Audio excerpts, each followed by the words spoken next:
This is the Grief Talk Podcast with Vaughn Solis, helping you heal after loss and life's hardest hits. My guest today is Kijuan Amey, founder of Amey Motivation LLC. Kijuan is a blind U.S. Air Force veteran, motivational speaker, and mentor from Durham, North Carolina. A former staff sergeant and in-flight refueling specialist, he turned tragedy into triumph after losing his eyesight in a 2017 motorcycle accident. Kijuan now empowers others through keynote speaking, mentorship with the Air Force Wounded Warriors, and his book, Don't Focus on Why Me. With over 25 years of drumming experience and a background in acting, he brings passion and purpose to every stage. Kijuan is a true catalyst for transformation and resilience. Okay, so welcome, audience, to this amazing episode with Kijuan Amey, otherwise known as Kiwi. Kiwi, welcome to my podcast. I am honored to have you here. Yeah, thank you so much for having me here. I appreciate the response through email that we did actually connect through. You were so opening and welcoming to having me on your show, so I appreciate it.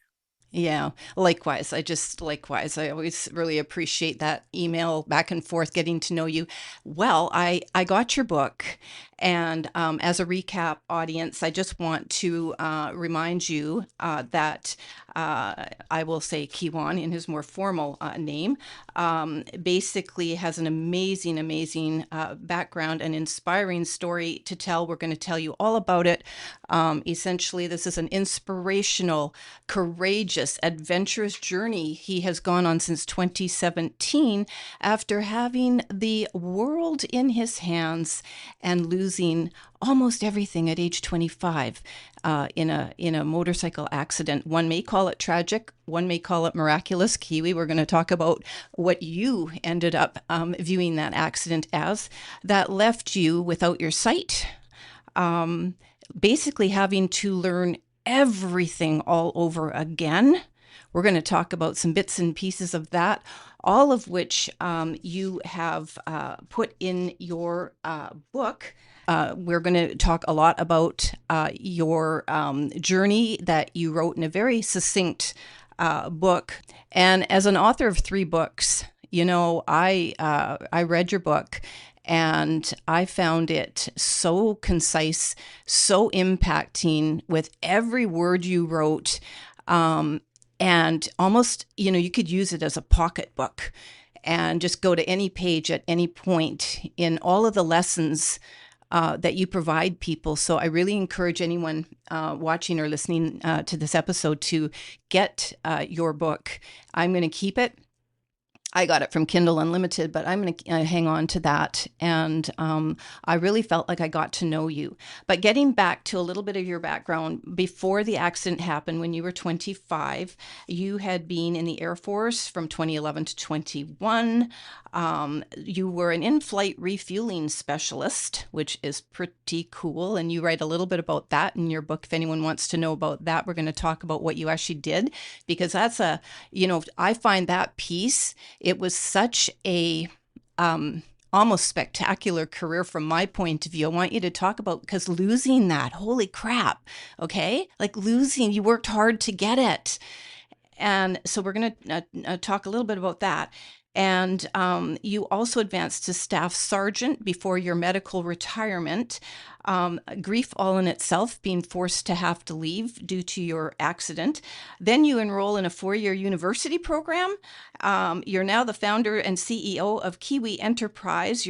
Are you still the vice president of the Carolina Regional Group Blinded Veterans Association? No, my stint is over. That's over, but you did that. And I believe, are you currently a mentor and ambassador for the Air Force Wounded Warriors program? So you're still doing that. So jam-packed life, regardless of what happened. So I want to dive in because I emailed this to you, and I'll say it again here on the episode for others to hear. As a bereaved mom for 20 years, for my daughter who passed by suicide in July 2005, so this year marked 20 years for me, I don't get inspired easily by people. But I was inspired by you as soon as I opened your book. And so I really respect and honor your journey. And there's just something about you, the way you deliver your messages, your sense of humor, your grit, your guts, your courage. And every page I read, I put myself in your situation. And then I did a little bit of a, oh God, but wait a minute, you went through your own journey Yeah. that some people would say was the worst thing that could ever happen, and which can make us feel excuse me, really different and isolated, and and I don't know if that's true.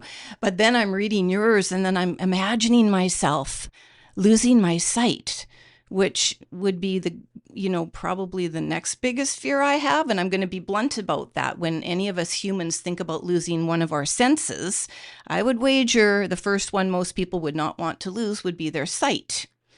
And here you are. Okay. And we're going to talk about some details that you talk about in your book. Just excruciatingly waking up to that from your coma. Oh my God. So we're going to talk a little bit about that. But I'd like to dive in now. And Kiwi has allowed me to call him Kiwi because we're friends, and that anybody can call you Kiwi, right? And so we're going to dive in, and I want to start with you kind of just explaining for the audience. So you're 8 years since your accident. So how that felt at the time, whatever you want to explain, and this would be for somebody who hasn't yet read your book, wants to know more about it from, buying your book, but also in looking back, you say that you felt on top of the world. Everything was looking up: independence, career, relationships, social life, a future. So going back to that moment, and you wake up in the hospital, um, yeah, what was that like for you? Ugh. Well, at first when I woke up, I felt I felt very well rested.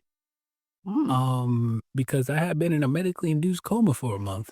Right. So, which I had no idea yet. I'm just like, wow, I slept really good last night. You know, that's all I felt. I was like, oh man, this feels so good. Wait a minute. Why do I hear people talking in my bedroom? Because I'm thinking I'm in my bed at home. And so I'm like, where are these voices coming from? And who are they? Like, Yeah. and now it's time to either, well, at first I identified the voices to make sure I didn't need to go into like some kind of protective mode because again, don't forget, I am in the military. Oh, this point, it was in the military. So I'm like, my right side, so of my bedroom in my apartment, I used to sleep, which I still do to this day, the furthest away from the door. Oh, okay. So I don't sleep closest to the bedroom door. I sleep the furthest away. Why do I do that? Because now the bed is my guard. It's like protection from if somebody would have like bullets or something to shoot at me. Now it would be I can have something to prop up on and fire my weapon. And now all you see is this up. You don't see my whole body. Versus I'm on the same side of the door with you. Now you got all exposure to me. Hmm. You know what I mean? So that was my thought process was to be like, oh, I need to flip off my bed and drop down, grab my gun. Thankfully, I didn't. I wouldn't have went too far Oh, because there were like, there were the bed rails, the bed rails. Yeah. but I couldn't fall off. And so luckily I didn't move. I just kind of stayed there, kind of acting as if I was still asleep because I'm now identifying the voices, which I ended up identifying it was my mom and my girlfriend, well, ex-girlfriend at the time. Mm-hmm. And they were there in my hospital room. And I'm like, what the heck are they doing here? Now I know why my girlfriend would be here, but why the heck is my mom here? Yeah. So I'm not ready for anybody to be in my room. And so that's when things started to get a little, you know, uh, weird and awkward for me because I'm listening to their conversation and it's talking about, which I write in the book, it's talking about an accident, a motorcycle accident, but they never say who. That's the thing. They never say who. Clearly. Because I would have understood. I never would have asked the question, well, who's in the accident?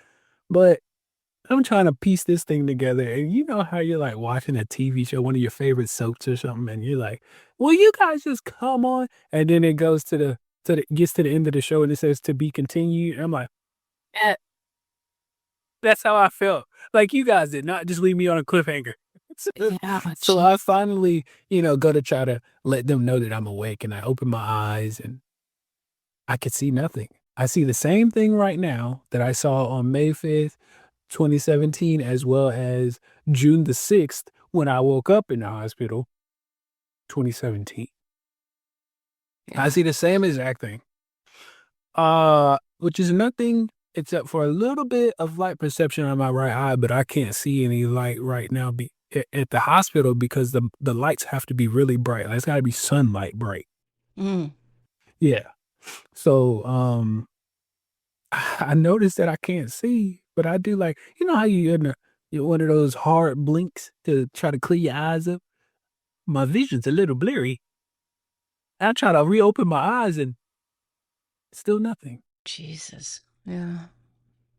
And so then, the panic is setting in and I go to try to speak and hear me clearly. I said try Mm-hmm. because as you know, my jaw was broken. It was wired shut. Mm-hmm. There's no speaking. The same way you're doing, that's the same way I was talking. There's nothing coming out but noise. Wow.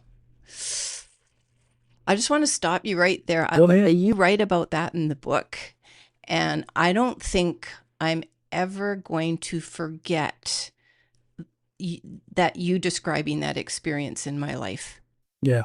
I don't think I'm going to forget it because that stopped me in my tracks. And I imagined I was you. Okay. And I just thought, what would you do? What would you do? Because even as you're talking about it now, I feel like I would be in a prison. You can't move, can't talk, can't see. That would be one of my worst nightmares, having already gone through the worst one. But you know what I'm saying? No, I got exactly what you're saying.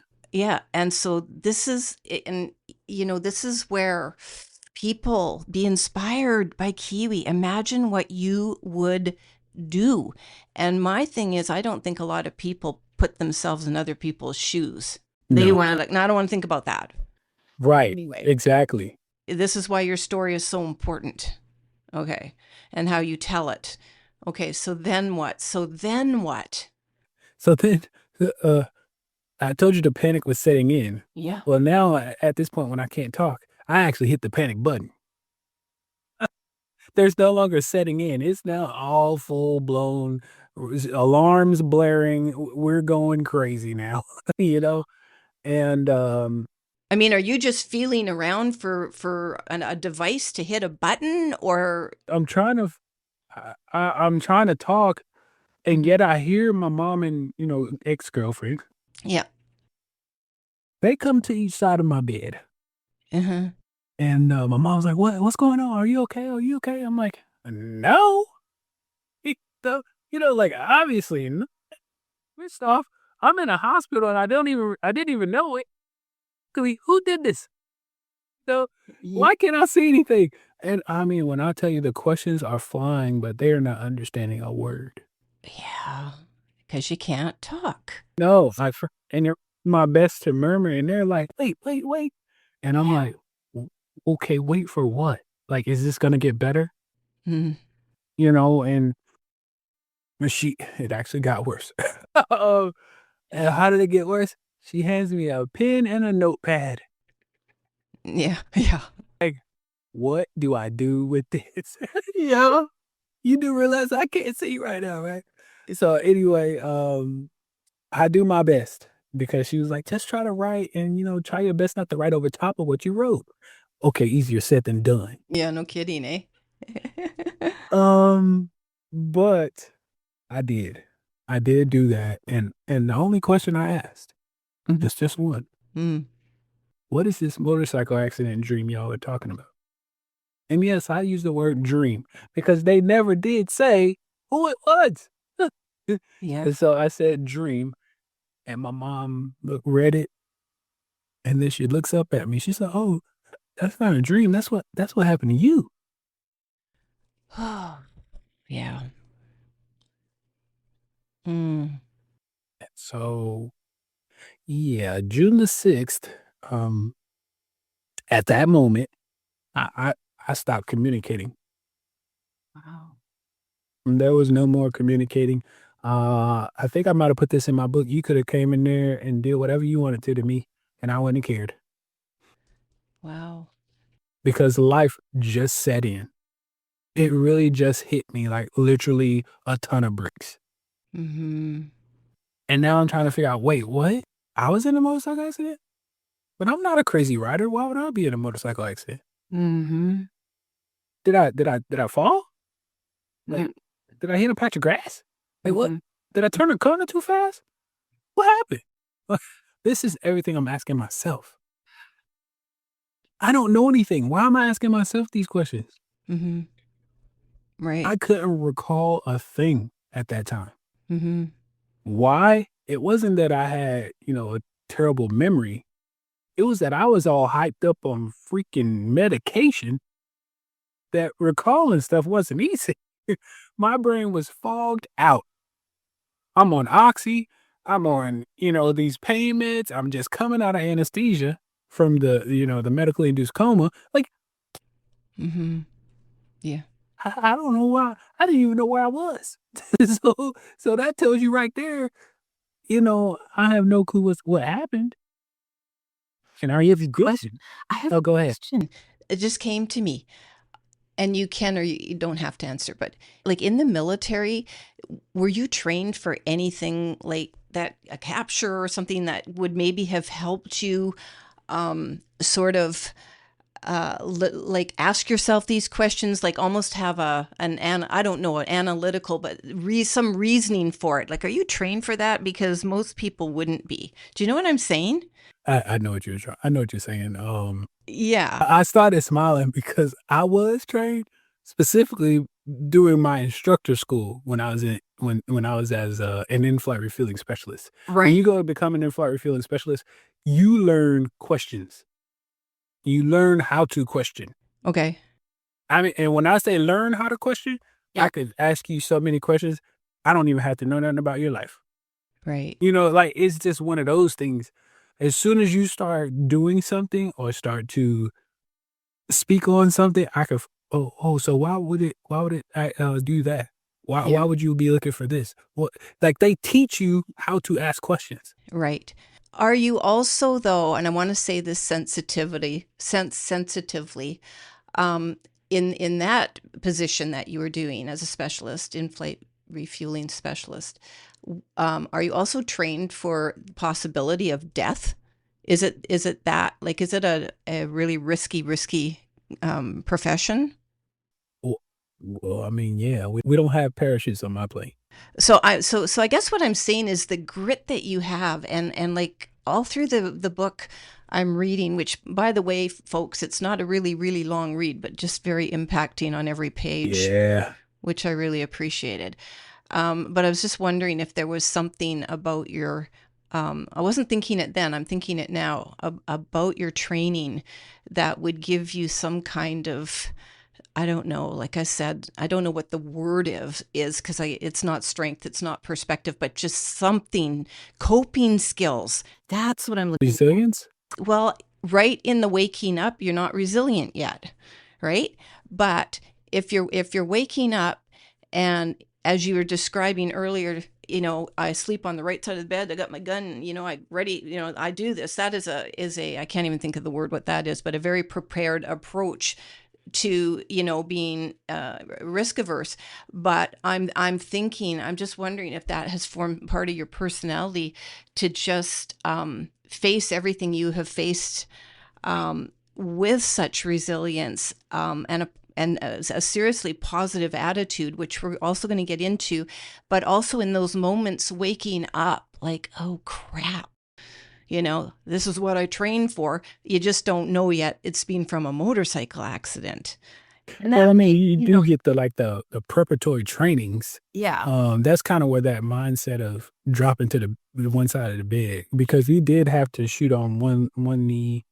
We had to lie prone, which is laying on your belly. yeah. There are different ways we had to shoot. So that was, well, Mm. okay. You know how you see a cop shooting over a car, Yes. like over the trunk of a car or the hood of a car. Yeah. That was what I would have been doing at the bed.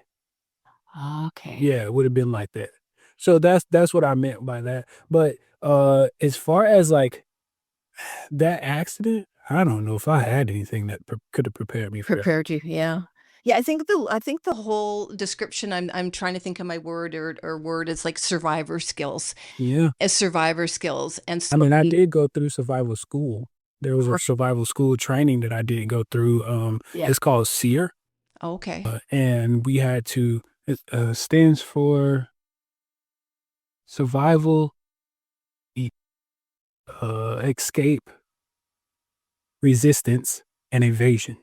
Okay. SEER. That's what SEER stands for. Okay. Oh, okay. So but here's the point I want to make, that despite all of that, here you are, understandably uh panicked, you know, but I'm still wondering if you handled it way better than people without training. That's we'll never know. You'd have to be in the Right. situation, and Exactly. we're not comparing. It's striking me now, like, because I'm in awe of you, and and so I don't want to say that in a way that makes your um accident and your loss of sight like, isolating and, oh, poor you, and sympathy. No, Nah. I'm in awe of you as someone who's trudged basically in my own lane of a lot of what you describe, and different set of circumstances, and yeah, just how you've handled it. I just wanted to put that out there. So your mom tells you to write on this pad, but something you also say in your book was that, did I get this right? That she had told you had been communicating with her when you were in a coma? Is that right? Or did I make that up? Apparently not just her, my friend too. Really? So one of my friends, him and his ex-girlfriend now, but my uh, uh they used to come visit me, Mm-hmm.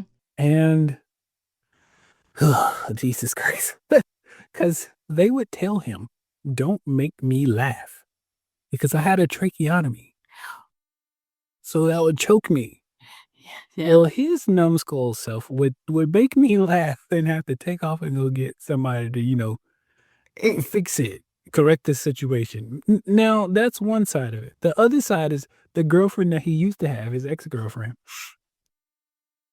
She would be like they would be in there talking to me, like similar to how my mom and my ex-girlfriend were on each side of my bed. Yeah. And I'm trying to communicate with them, but they're not understanding. They're like, well, oh, we can't stand it. We can't understand you, is what they're telling me I was doing. And I was like, give me your phone. Give me your phone. I'm doing gestures, hand gestures. And so she hands me her phone. I've never used a Samsung a day in my life, by the way. I'm an iPhone user. Yeah, Not me to too. say I'm not throwing any shade on anybody, but I literally, hello, cannot see, remember, Right?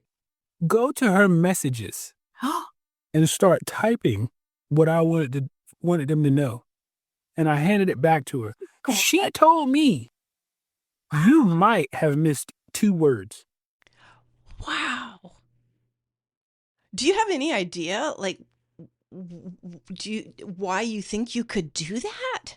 Subconscious mind is powerful. That's all I'll say. Yeah. Right. That is all I could say.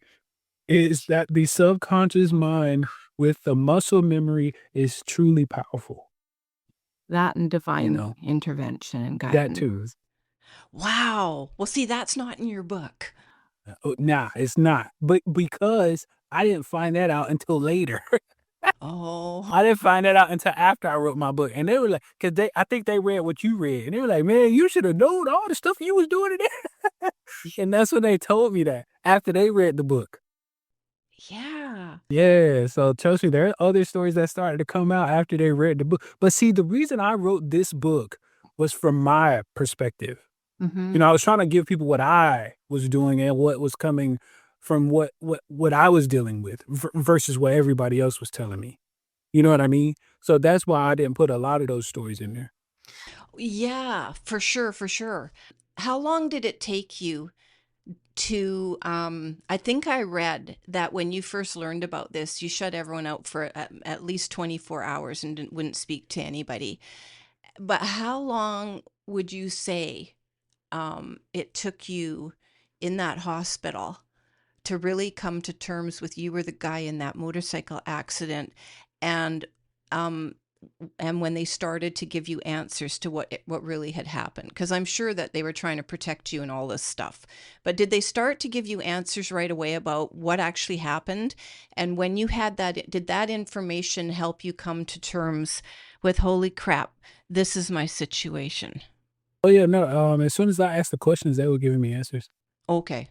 It was it kind it's kind of like they didn't have much of a choice. You know what I mean? Because this was about me in a sense, and to the point where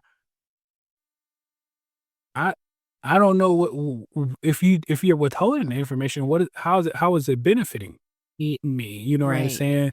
Right. It'll start to hurt me more than anything. Yeah. I'm already stuck in a terrible situation, and now you're making it even worse by withholding information. So, what I will say about the other side of this, in regards to me, wanting to be able to pivot into, okay, this is my life. Yeah. That was a day by day process.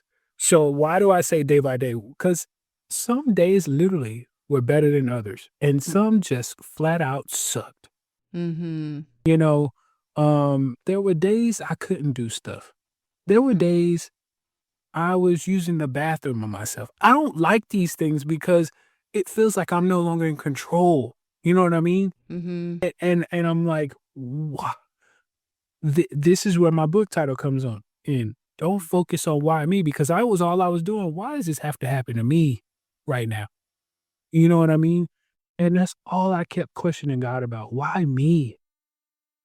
And so once he started showing me why you or why you can do this, Mm-hmm. that right there Yeah. was what really ignited a fire in me. Yeah. And I was it was to the point where I started showing off. Okay. Like I was starting to show off. And what do I mean? What do I Mm-hmm. mean by this? When I would go to the physical rehab, I would I would go in there and they would have me lifting weights one day, and I'd be like, "Oh yeah, I cannot make this up. I almost flipped the machine over because I was pushing that thing so hard. I am not lying." He was like, "Hey, hey, calm down." I, I said, "Y'all better put some more weight on here." He's like, "That's the max." But that's what I'm saying. Just listening to you even talk right now, it's like, so how long was that before you started physical therapy? From lying in the bed, when did they get you to get moving? Well, now there were 2 phases of physical therapy. The first one was actually in bed therapy, and then the second one was what I was just telling you about, Right. me actually going to the facility. Yeah, I was on the 7th floor then, at UNC Hospital, and so once they would wheel me down to the physical therapy, room, but they also made me wheel myself. Yes, I said that Oh, correctly. They made me wheel myself, yeah. and I'm Jesus. like, what are we doing? Why is nobody pushing me?" And he was like, "Just follow my voice." I was like, "I don't think you understand. I'm blind." Yeah. See, that wasn't in the book either, but this is why I love talking to you. I'm telling you, some stuff I had to keep for myself.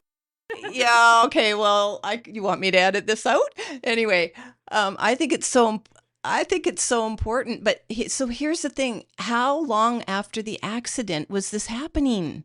A month? Of course it was over a month because literally, remember my accident was May 5th. May I 5th. didn't wake up until June the 6th. Oh, yeah, yeah, yeah. Okay. whole month right That's there. a whole month. Yeah. So this was like maybe, and I was talking by this time, so my wire was off. Okay. And I think it took them another. I think it took them another week or so to take that off after I woke up. Mm-hmm.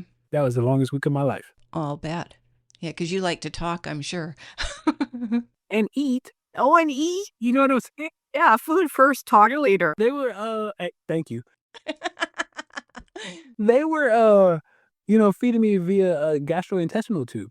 Okay. You know, that's what my medication and the protein and all that stuff was going in. You know, I already had an IV, so that was where my fluids were coming from, so I wasn't worried about that.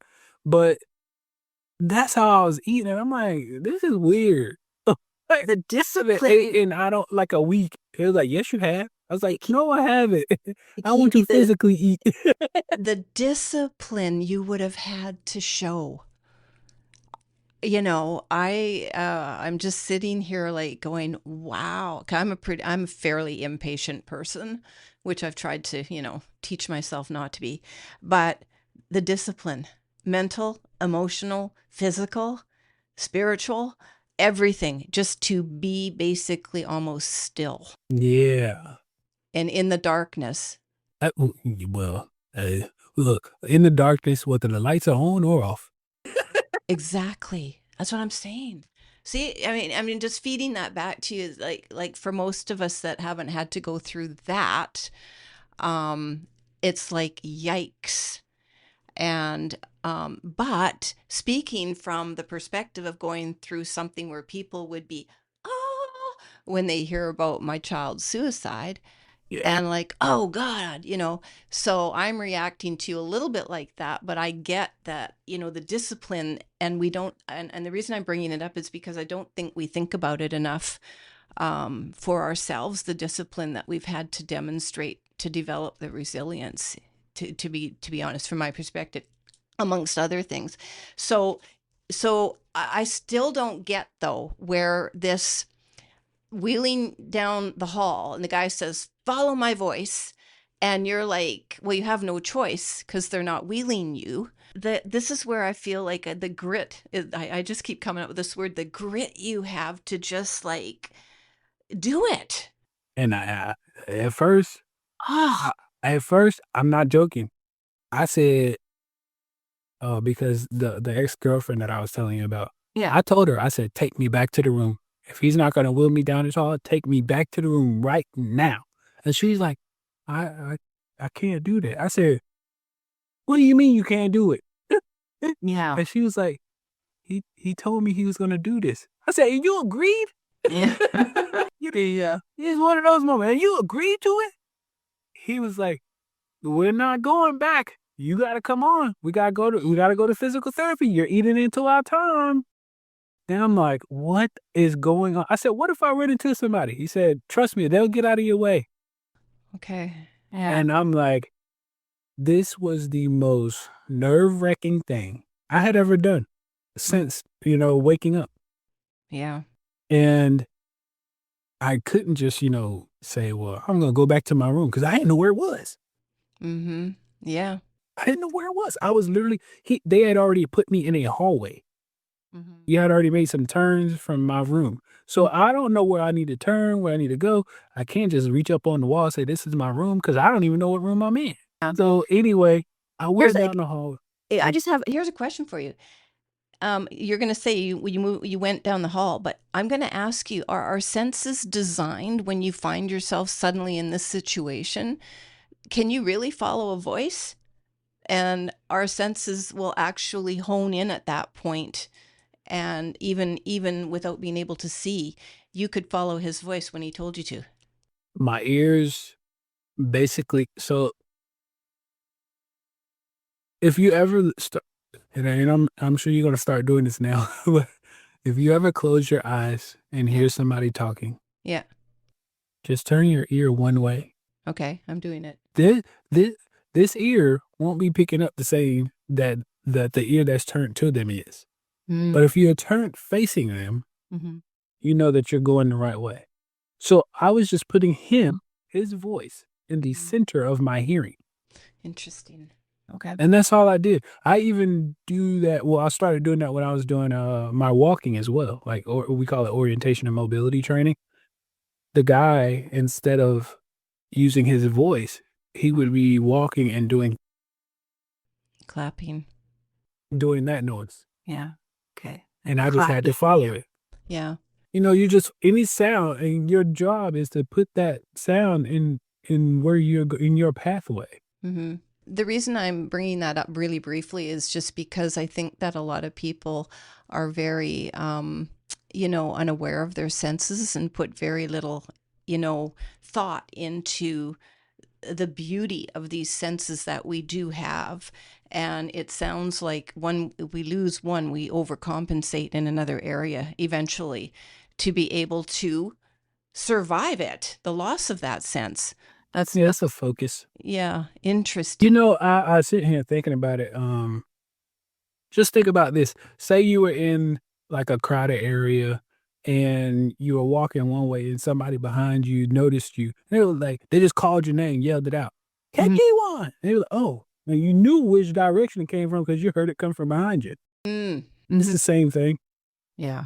It's the same thing. it's just most of us don't think about it like that, right? And so this is just a little plug to honor your senses, folks, because I think, in every capacity to be, really aware and grateful for what we do have, for sure, but also hone them. And probably, anyway, that's another topic. And by the way, you know this, but some of your listeners may not. Mm. I lost two senses. Two senses. One, eyesight. Yeah. Two, smell. Did you? Yeah, I lost my sense to, Yeah. I lost my sense to smell when they did the reconstructive surgery on my face.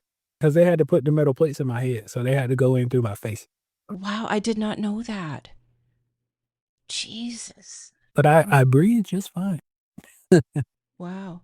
So that's a permanent one. That loss of smell is also permanent. Mm, Wow. yeah. Wow. That's all I'm going to say. Okay. Double whammy. Okay. And you didn't have mobility either. I do vividly remember you talking about the bars, the parallel bars, and taking that first step. This is sticking with me too. And you going, this is a step closer to the outcome I want. I'm paraphrasing. The quote is, you have to begin with the end in mind. So what the end was when I was at the parallel bars was the end of the parallel. So I have to get from this point to that point. But in order for me to get to that end point, I have to take the first step. Yeah. You can't go unless you take that first step. I promise you won't get to that to the end unless you take that first step and then follow it up with more steps after. But that's so powerful. You have to begin with the end in mind. That is a powerful, powerful quote. And when I read that, your experience about that, because you were in a lot of pain at that point, Yes. and I know you'd write about having those shots that you absolutely hated, Blood clot shot. blood clot shots, and I didn't realize those were painful. Yeah. Holy smokes! But I didn't either. But for the audience, tuning into this, just stop for a second and think about the absolute worst thing that you are afraid to face. Because most people that I've come across, as long as life's kind of going smooth for them, everything's kind of great, they live in this state of, I hope it never happens to me, But when you can actually imagine something happening to you, you don't want it to, but I think this is a little bit of a way to discipline yourself to have the resilience, because that statement you had, you have to begin with the end in mind. You know what I did when I read that, Kiwi? I went, I wonder if I did that when I became bereaved and I just didn't know that I was doing that. And the answer was yes. So it's very, very powerful for people to imagine themselves in a situation. And while I'm going to jump to this early, it's important and fits in this, what we're talking about here, because you also write in the book that you practiced going around in the dark when you were a kid. And I see you smiling. Yes. And I'm just remembering this. I'm just remembering this now to tell you this. I used to sometimes sit at our dining room table and imagine my daughter's chair being empty. Before she passed. Right. And when I read that about your practicing in the dark, and also, if I'm correct, you say you played the drums in the dark with your eyes closed quite a bit. My eyes closed. With your eyes closed. That's what I meant to say. And it made me wonder, and this is only if you want to comment, but otherwise just food for thought. It makes me wonder if sometimes we tap into our life, also what I sometimes call incarnation, with what we're a bigger purpose and what we're going to have to go through. Maybe not the actual experience, but in my case, imagining my daughter not being in her chair. And I wouldn't do it like, well, she's not in her chair. I would do it more like, oh, it would be horrible if a family, didn't have a child sitting in their chair like that. So it wasn't immediate, like, oh, I hope she doesn't die. It was a little bit removed from that.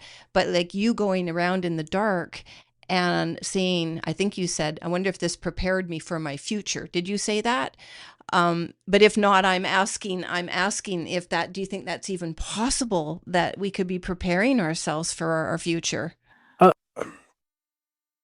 the cliche, however you want to phrase it, everything happens for a reason. Yeah. I believe in that. Yeah, me too. I believe in that because I was navigating life as a child, as an adult, whether I was outside playing hide and seek at night.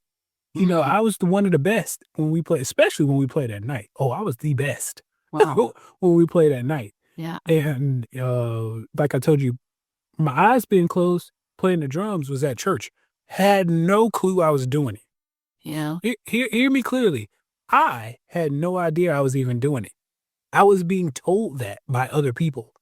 Interesting. So when I say everything happens for a reason, the reason I say that is because I still play the drums. They're here behind me.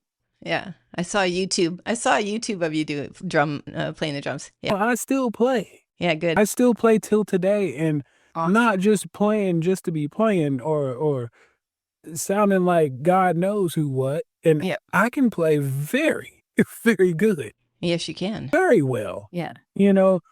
Are you in a band, or do you play at the church? Drums I still play at my you play church. at the church still, But yeah. I've also played in other bands and stuff like that. Yeah. I've even been thrown on a set of drums doing a live service. Wow. Without sight, by the way. Talking about before. We're talking about now. You're amazing. But so again, I that's just a little aside that I wanted to pay tribute to, is your ability to function in the dark better than most when you even had your sight. And then you end up, at 25 losing your sight. And sometimes I lose my daughter. And so sometimes I just think, by imagining it or practicing it, it helps us almost prepare for it when it actually does happen. Yeah. And basically helps us survive. I don't know. That could be another topic, but So at the point, so here you are, and you're just like, okay, I'm doing this. Let's move to when you end up, you go home, you get out of the hospital. What was it like getting out of the hospital? And I know you said you were really looking forward to going home. Did you go to your condo, or did you go to your mom's place when you got out of the hospital? I didn't have an apartment anymore. So Yeah, no, they got rid of my lease was coming due anyway. Oh, which I thank God for, by the way, because that was still coming out of my pocket and I wasn't getting paid. So I thank God that it was coming due. It was like perfect timing. Like again, happens for a reason. Timing was perfect for that situation. Yeah. And back to the question though, when I left that hospital, Yeah. man, I wish I could have cut a somersault because I was so ready to go. I don't wish that on anybody. Yeah. I was there for 2 months. Yeah. May 5th until July 7th. I'll never forget it. That was my discharge date. I'm very good with dates, by the way. So, didn't you get a ride? Was it a Charger you have? My Dodge Charger. Yeah. Okay. I just want to let you know I have a Mustang. That's No. fine. My stepdad has one in the garage. So just to get a little off topic, but I was gonna get one of those first before the Charger, but the guy at the dealership, Yeah. he's the one who turned me off because the one that I was talking about, he didn't want to sell it to me. Oh, Really? No lie, Okay. no lie. I left and went to the Dodge dealership. well, mine interesting. No, mine's just a V6 convertible, but you know what? It's my lady's Mustang. Oh, But I dang. love that you loved your Charger, and you talk about did you not have a ride home from the hospital in your Charger? For H. Oh no, I talked about having a ride home in my Charger. Okay. My stepdad, because we talked about it before, I think it was a day or two before my Yeah. discharge date. Yeah. I said, "Hey man, I don't care I don't want to ride in no Ford Edge." Cause that was the other car they had. Said, "I don't want to ride in no Ford Edge. Yeah, I want you to drive my Charger." Okay. So yeah. And he said, "Okay, I got you." Yeah. And so when he got there on July 7th, the discharge date, I said, "So did you drive Diamond?" Yeah. And he said, "Yeah." I said, Diamond. "Yes, somebody get me out of here." Yeah, because again, you describe that and like your senses are just so alive describing it and the sound and everything. And that struck me as well is yeah, tuned into all of that and in the enjoyment of it still. The enjoyment, you were able to express enjoyment in a situation where many people would probably, I'm guessing, cave and pity party for one. Great. Now they would, but not I. This is where the resilience is now showing itself.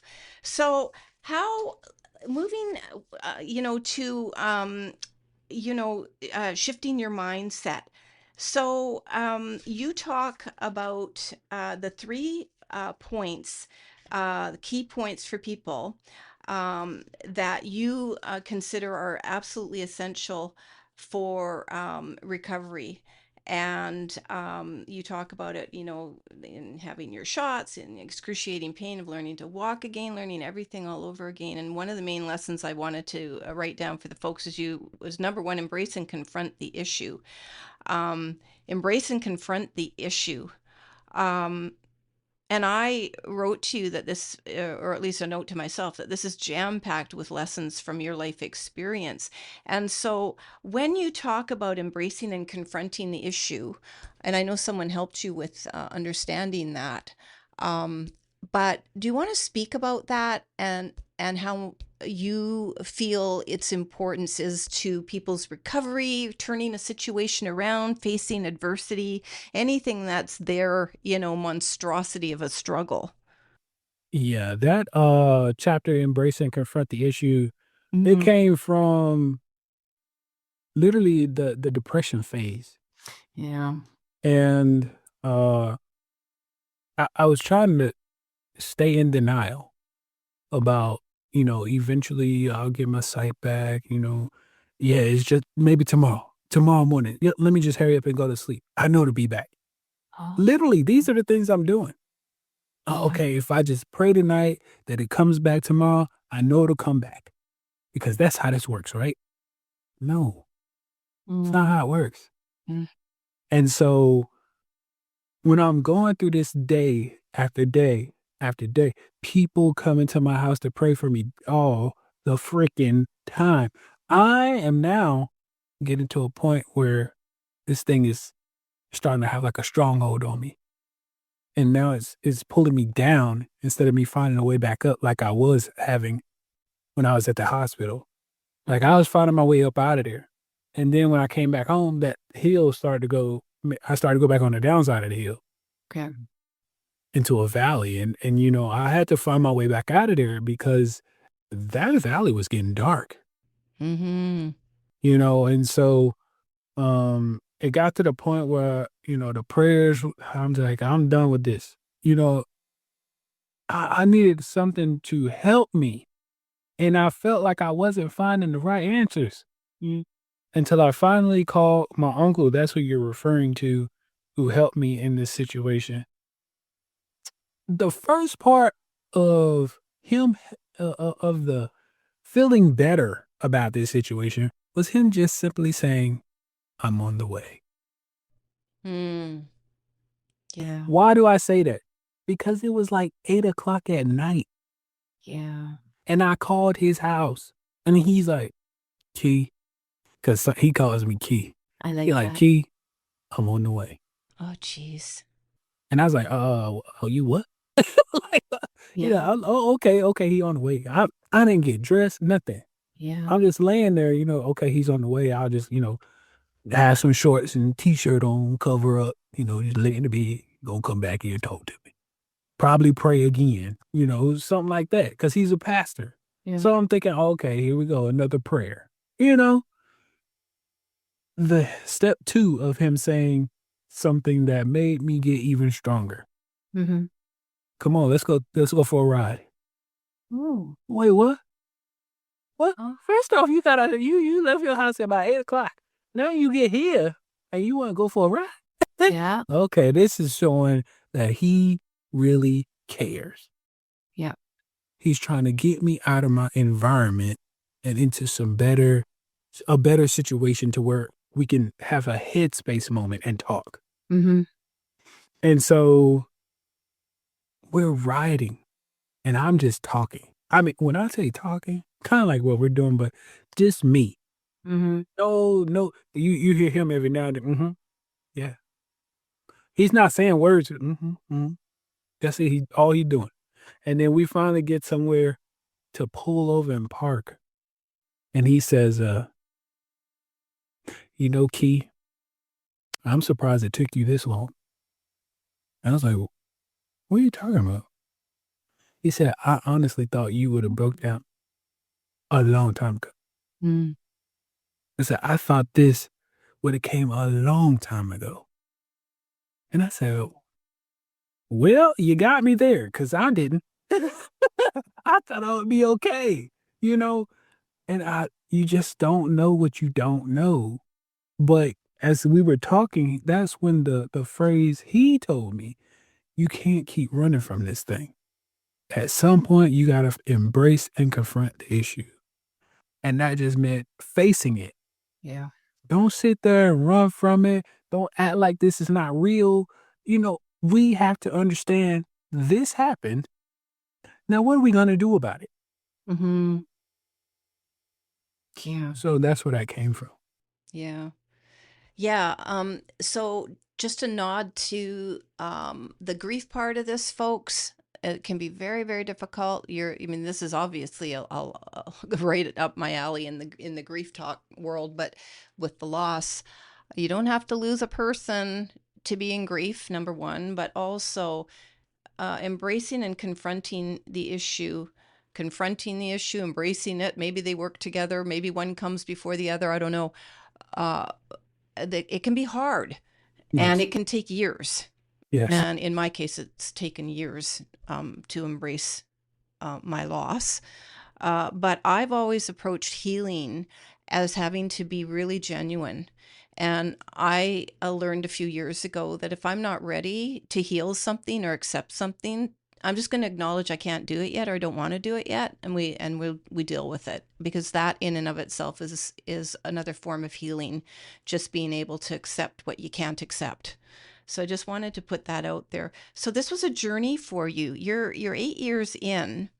How long would you say, and this is not a comparison at all, I'm just curious about your own journey. How long would you say it took you, or have you fully, fully, fully embraced this is your life without sight and without smell and without all of those things you had planned for yourself at the tender age of 25? I'm not sure exactly like when I fully embraced it. I know that this is my life, but that doesn't take the suck away. Right. You know what I mean? And I'm sure you completely understand that. I do. I understand that this is my life, Yeah. but the suck has not went away, because Yeah. there are so many things that remind me that I'm blind, Yeah. and just the simple fact that I can't even do the job that I was doing anymore. I know. The simple fact that I was a year away from Mhm. earning my degree to become a pilot, Yeah. Ooh. so there are so many things that remind me. But this playing the drums, just this past Sunday, I missed the simple things that remind me. Yeah. Yeah. And I was like, okay, I'm blind. But I Yeah. also laugh at myself too sometimes when I do that. Okay.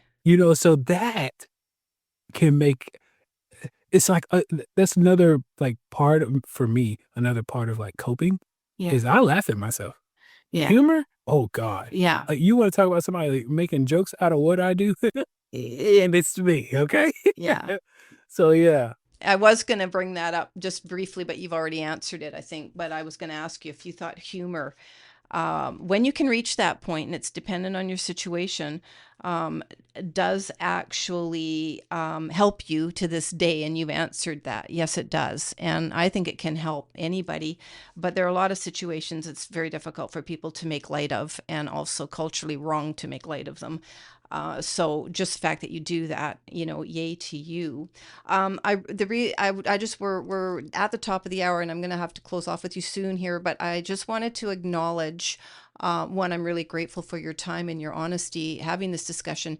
But I also would ask if you just speak a little bit. You come across as resilience, and you got this, and all the things we've talked about.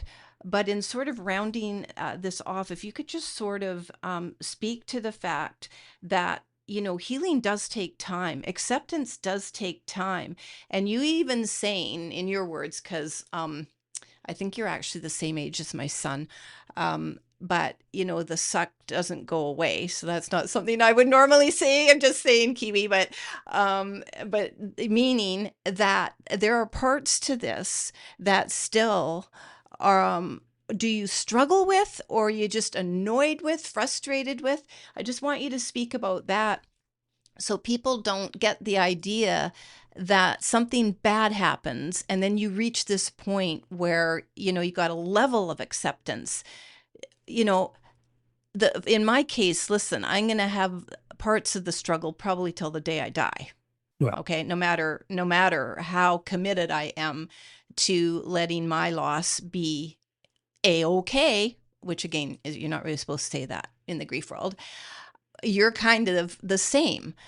But do you want to speak to how healing does take time? What people can do, to be angry and down and in between, and is it a venture for you still where there's hills and you're up and down?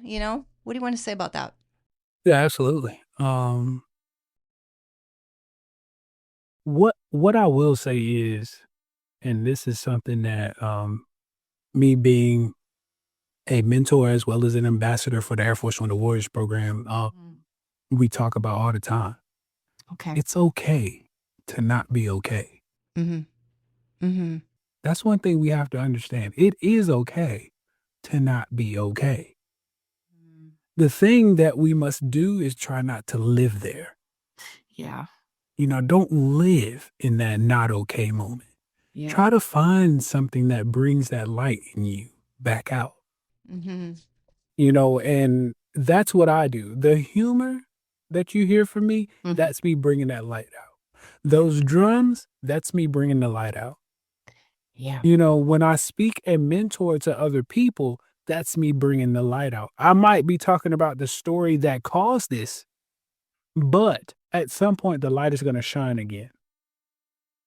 And so when I do podcasts, whether I step on a stage, whether I'm mentoring and doing ambassadorship, whatever it is, even in my book, because I've had people write me personally, like DM me about my book that helped save their brother's life because he had a similar situation, motorcycle accident, lost eyesight, and he was thinking about taking his own life. And my book saved his. Mhm. these are the things that I do it for. Yeah. It's not about me now. Mm. It's about what life can I help, Yeah. and so, I do my best to not make it about me. I use my story to inspire, but not make it about me, so yeah. Yeah, no, it's amazing. And I get that from you. And so, for the audience to be really clear, those of us that take this on as purpose work, we're here. Kiwi, you're here to do what you're doing. And I think for me, when I realized that, and I realized it pretty early on in my bereavement, that I had a purpose out of this whole loss situation, and I wasn't going to waste it. And that was a huge turnaround for me in not letting it overcome me because I didn't want to be on the planet. And it kept me going without intervention of any drugs or alcohol or any devices that would soothe the pain. No, I was, and you're very similar, if not the same. You take it, but I think it does help ease us into this full acceptance of this is our life. One, when we know what we had is never coming back, and for me, that took a number of years, like, to really, really, really, really, really get this is my life. And um and the second thing I found for me, and maybe you did too for you, and I think you did because you just said it, it's not about you anymore. You use the experience as the story, but it's how it can inspire, can save lives. I've had the actual same thing as people writing to me and saying, your book saved me. And that's an amazing feeling to have without putting it as an egotistical thing, because the whole thing is like, this has to be worth something to go through something that is so awful other people, quote, can't imagine it. Yeah. Right? And I always say, I think we can imagine things, we just don't want to. Yeah. So That's that 2 is the different things. Right, right. I think everyone can imagine something really horrible happening, and that is what brings about empathy and compassion, folks. So kudos to you for finding your purpose work. It does suck. It does suck. And for years in my bereavement, when people would say, oh, I'm sorry for your loss, I would always say, that's okay. And then, I don't know, about 6 years ago, I went, wait a minute, it's not okay. And Right. so I'd go, yeah, it sucks. I'm sorry too. But, I'm doing what I can with the experience and leaving a legacy behind. And what I can say, Kiwi, is you're leaving an amazing legacy behind at still a very young age, but with a jam-packed life that you've had that a lot of people will never have experienced at any age. So, just amazing on that in that vein. What would you like to close off with? I did want to ask you, where are you these days? What's happening? I know you're doing motivational speaking. People can contact you at Amey, Amey, motivation.com. If you could just explain your resources, the services, what you do to help others. Yeah. Yeah, for sure. You already kinda highlighted most of it. So again, you guys can catch me at amymotivation.com. That is AMEY motivation.com. You can also find my book there, Don't Focus on Why Me, From Motorcycle Accident to Miracle. You can find it on Amazon, Kindle, Audible, as well as Apple Books. So feel free to check those out. As y'all heard, she's seen me play the drums, but if you go on amymotivation.com, you can too. If you'd like to book me for a motivational speaking or professional resilience speaking and or coaching, yeah. you can go on my website as well and book me there. And we can collaborate that way as well. So yeah, guys, go ahead and check me out. I'm also on LinkedIn, Twitter, Instagram, as well as Facebook under Kijuan Amey. All you have to do is search Kijuan Amey. Amey, yeah. So I do want to end with you you're saying, I may have lost my sight, but I did not lose my vision. And I think that's a wonderful, wonderful personal statement that you have made. And do you have was there anything I didn't cover that you would like to leave the audience with, Kiwi? Well, I will say that I am getting ready to start my own podcast actually. And I'm releasing it here in August 27th, 2025. It will be called the No Sight, No Excuses podcast. I love that. No sight, no excuses. I love that. What's your focus going to be on that? Really just real authentic conversations with me about, well, yes, I don't have any sight, but I don't make excuses about it. And then I'll have, different topics and different guests Yeah. who, whether they have disabilities or not, we don't make excuses about our limitations. Aha, I like that. I really like that. Well, I wish you tons of success with that, but I think that you're very successful in just about everything you do Thank simply you. because of your attitude. And, you're definitely someone to look up to as a mentor, as a coach, whatever. So, again, audience, if you want to invite Kiwi to speak at one of your venues or to work with him personally, visit his site and amymotivation.com, and you'll find out all the things you need there. And I really recommend you read his book, get his book, read his book. I just loved it. So I really appreciate your time with me. I could just end up talking about lots of different things with you, but we have to close this one off. Yeah. And again, it's been such a joy. And I ended up asking you some things I wasn't planning on asking you. So I appreciate you, having a conversation that we went sideways a little bit. But I just love speaking with you, and really grateful we met, Kiwi. Really grateful. No problem. Thank you.